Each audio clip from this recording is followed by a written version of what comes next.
Did you read the last story? This issue is even more exciting. Welcome to subscribe. Chapter 13, The First Tier of Blood Resonance, Flashbacks of the Infected's Memories. The stench of decay and rust from the sewers seeped into Isabella's nostrils. The moment her fingertips touched the wrist of the blood carrier, her retina was flooded with a blinding red. It was a young man. The wound on his torn throat was still dripping with fluorescent blood, and the silver moon mark on the back of his neck wriggled like a living thing. He was the infected person who had been killed by Adrian in the street battle 3 hours ago. Intense pain exploded from her temples. Isabella staggered and fell to her knees. A spinning crystal chandelier appeared in her vision. The chips on the gambling table were shaking. Blood. Race members in tailcoats were using silver straws to suck the blood from human wrists.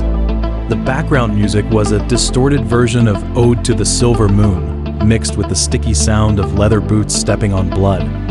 Number 37, Type B blood, meets the requirements for the immortality experiment, said a Dracula blood race member in a top hat, tossing a silver coin as he approached.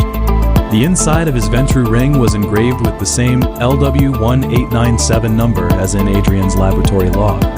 Taken to the basement, the prince's blood needs a fresh vessel.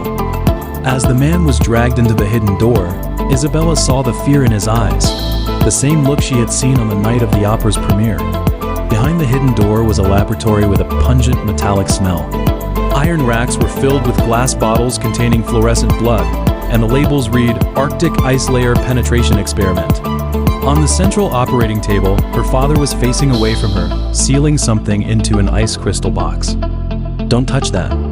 A young Adrian suddenly burst in. His ventru ring was not yet worn out. The council hasn't approved the opening of the reliquary. Do you want to turn the whole of Paris into an epidemic area? When her father turned around, Isabella saw that what he was holding in his hands was the fragment of the Holy Scripture of blood. The rose pattern on the edge was heating up in sync with her birthmark.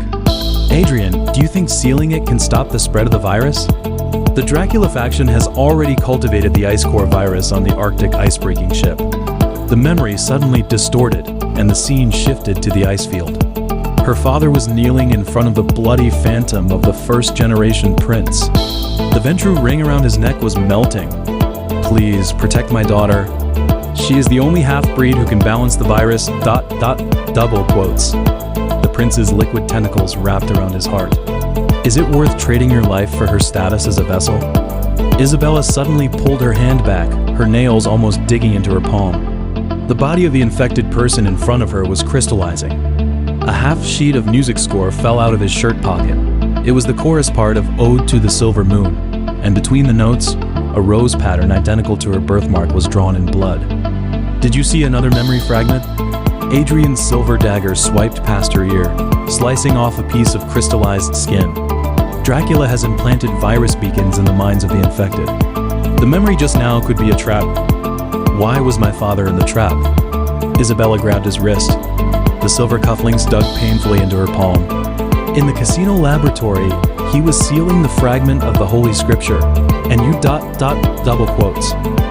She suddenly remembered the old photo at the bottom of the medicine cabinet in Chapter 2. Her father had his arm around Adrian's shoulder, and both of them were holding ungraved silver daggers.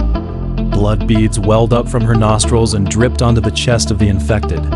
In the reflection of the rose-shaped birthmark, the phantom of the first-generation prince was crawling out of the corpse's pupils. They lied to you.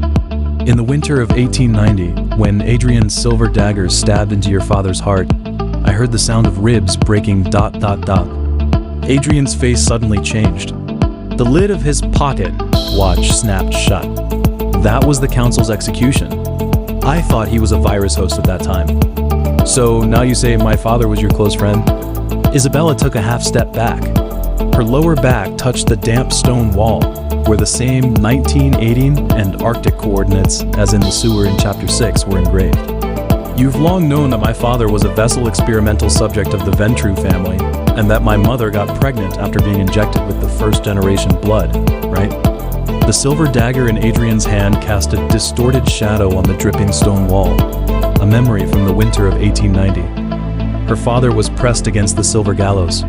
The angle at which Adrian's dagger stabbed avoided the vital point. The MV engraved on the inside of the gallows was the abbreviation of her mother's name. Do you think I'm desperately protecting you during the judge's attack because of Charlotte? Adrian suddenly tore open his shirt. The scar on his left chest was in the shape of a rose, exactly matching her birthmark. In the winter of 1890, your father implanted a fragment of the reliquary into my heart, saying that the council wouldn't suspect me that way. Before he could finish, the sound of metal rubbing came from afar. 3 figures wearing silver cross badges climbed out of the drainage outlet. Their pupils were crystallized silver moons, the same as those of the opera singer. And hanging from the waist of the leader was the Ventru ring her father had worn before his death. Isabella's birthmark suddenly burned. The fingers of the infected person's corpse bent strangely, drawing the Arctic coordinates on the ground. Adrian's pocket watch buzzed. The red dot representing Paris on the inner map was moving towards Notre Dame, and the location of each infected person coincided with the bloody light dots on her retina. They're locating the blood frequency of the vessel. Adrian's silver dagger slashed out a blue light, but when it touched the hunter's armor, sparks flew. It was anti-silverware forged with the first-generation blood. Take the fragment of the Holy Scripture to the underground palace. I'll hold them off. As she turned around, the hunter leader's mask happened to fall to the ground. Isabella recognized him as the man in the photo in the medicine cabinet in Chapter 2, her father's friend, and Adrian's acquaintance, a blood judge of the Ventru Council. It was he who had given her father's ring to Adrian back then. Her fingertips touched the hunter's blood again, and this time the memory was clearer. At the execution ground in 1890, the moment Adrian's dagger stabbed into her father's chest, her father winked at her. In his palm was the key to the hidden door of the Notre Dame underground palace. And when Adrian bent down, he quietly stuffed her mother's cross necklace into her hand. Isabella.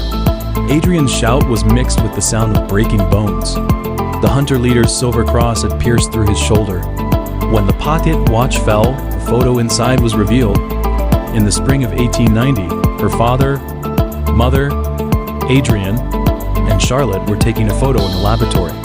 Half of a North Star chart manuscript was sticking out of her mother's lab coat pocket. When Isabella caught Adrian, she noticed that his blood glowed faintly in the moonlight, the same blue light that had burst from the silverware when he had dealt with the bloodstain on the back of her hand in Chapter 2. Taking the opportunity, the hunter leader grabbed her wrist. Under the silver glove, a rose-shaped birthmark identical to that of the opera singer was revealed. "Your father begged us to protect you." The leader's voice was like a rusty gear. "But the Ventru Council can't tolerate half-breeds, and the Dracula faction wants to cultivate you into a virus carrier even more ... He pointed at Adrian's wound. "Mr. White didn't tell you, did he? His blood can temporarily freeze the virus because he is also of type B blood, a direct descendant of the Lucas family." Adrian murmured Charlotte in his coma. Isabella suddenly remembered that when she lost control in Chapter 8, Adrian had used the silver chain engraved with Charlotte to wake her up, and the wear marks on the chain showed that it was a torture device used to restrain experimental subjects for a long time. Her father's ring was burning in her palm. The double helix pattern on the inside overlapped with the hunter leader's birthmark. "Come with me." The leader handed her the blood-stained fragment of the Holy Scripture. The wax seal on the edge was the Wolfhead emblem of the Bruya faction. "Your mother was once one of us. She left a way out under the Arctic ice layer with her own blood." His words were interrupted as Adrian's silver dagger pierced through his throat. Isabella watched as the hunter leader fell to the ground. The cross necklace around his neck was her mother's relic, and Adrian's finger was pressing on the emergency button of the pocket watch, the same starting device that was only by the sarcophagus in the underground palace in Chapter 3. "They won't let you leave Paris alive." Adrian tore off the hunter's silver cross badge, revealing the Dracula family emblem underneath. The memory just now was tampered with by the prince. What your father was most worried about before his death was not the virus, but suddenly the drainage system shook and the low growl of mechanical hounds came from afar. On Isabella's retina, all the bloody light dots began to gather towards Notre Dame, and the brightest one was exactly the location of the sarcophagus in the underground palace. She touched the fragment of the Holy Scripture in her pocket, and somehow a new line of blood words had appeared on it. Adrian's pocket watch stopped in 1890. He knew then that you would become a vessel. When Adrian turned around, she saw the Ventru brand on his back, the same as the coat of arms of the Dracula faction that betrayed the church in the mural in Chapter 7. And on the inside of the handle of the silver dagger in his hand, the complete engraved words finally emerged: A.W. 1890, the year her father was executed. "We should go to the underground palace," Adrian said in a soft voice, but it was like an ice pick, piercing her cochlea. "Leonardo's ice-breaking ship has already reached the Arctic, and your blood is the only key to open the ice layer." Isabella looked at the silver light in his palm and suddenly remembered the unfinished silver dagger in the laboratory in Chapter 9. The reserved groove on the handle was clearly shaped according to her birthmark. The grief in Adrian's eyes when her father was executed was real. The cross her mother had stuffed into her before her death was real. But the hesitation in his eyes when he hid the pocket watch at this moment was also real. Suddenly, the corpses of the infected turned in unison. Their pupils lit up in the darkness, forming a bloody arrow pointing towards the underground palace. Isabella touched the birthmark on the side of her neck, from where came the heartbeat of the first-generation prince, eerily in sync with the ticking of Adrian's pocket watch gears. "In your father's memory," the voice of the prince was clear as a whisper for the first time. When Adrian took the dagger, what he said was not "close friend," but "vessel bait." Suddenly, the iron grill of the drainage outlet exploded. Under the scarlet gaze of the mechanical hounds, Isabella saw Adrian stuffing something into a hidden compartment. It was her mother's diary, and the rose pattern on the cover was resonating with her birthmark.